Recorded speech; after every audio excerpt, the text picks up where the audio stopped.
Hi. Moving on from the last one, the next job I had was a summer job at the plastics factory in Albury, which my friend Paul kindly found for me. I remember that was £11.50 a week, which is quite good pay. And for part of the time, there was like a production line where there was a group of women who were putting together plastic stands to display bras and various other underwear garments in shops. What they were making was just a plastic display stand. The plastic had to be bent into shape and glued together in the right thing, and it was my job to keep them supplied with the parts, carry the boxes from the store to them as they needed them, and box up the ones that they'd made, and carry them away. That was quite a nice little summer job, really. There was 2 weeks when it was sort of the holidays, but a few of us were left there, when most of the permanent staff that were there seemed to want to do nothing at all, but sort of play silly games. How they got away with this, I have no idea. And then everything went back to normal when all the bosses were back after the 2 week period. How it was ever explained that they didn't do anything during the 2 weeks, I don't know. And then towards the end, I got put on sorting their bits of plastic out. They had a load in a storeroom that had been tipped out and mixed up, and it was me and my friend Paul were given the job of putting all the ones of this shape together, all the ones of that shape together, which was pretty monotonous, but there you go. I also it was with Paul that we went to the first, well, and a couple of other people who I can't remember who they were, to the first Glastonbury festival.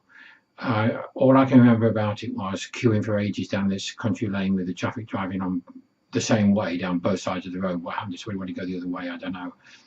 And we finally got there, and it was a bit of a mud pit, and the idea was to camp, and I thought, no. And they said, well, as you like, we want to stay, but you can go home if you like. And I thought, actually, I think I'd rather do that. Just the idea of camping in a muddy field to go and see people I'd never heard of at that time, as I remember. So I got as far as the gate. Oh, and you had to pay some fortune to get in, I think, for the first Glastonbury, but didn't actually, never ever been, in fact.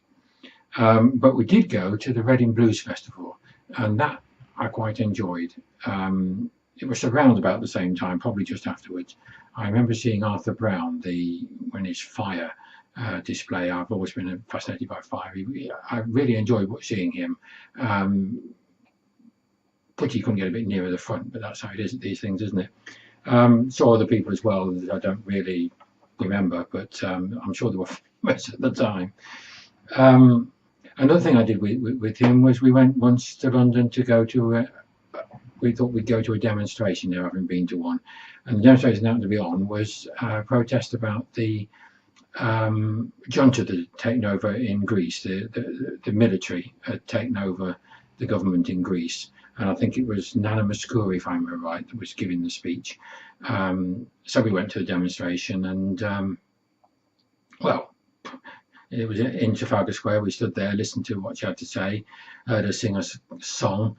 Oh, well, I've done that. I don't bother again, really. But it was interesting to see that, probably nothing to do with that, but it was only a few weeks later that the regime began to fall apart with arguments amongst themselves and what have you. And so maybe I played an absolutely minuscule part in the demise of the military rule of Greece. You never know, do you? I remember though that when we were in London, seeing for the first time what was known as the International Times, a so-called underground magazine. There's a little picture of it there. I don't know whether you can see it, probably not. There. And Oz magazine was out at that time. What I remember about it, well, it was all sort of like hippie stuff, I suppose, but there was loads and loads of adverts for gay this and gay that I'd never seen before, because it was very recently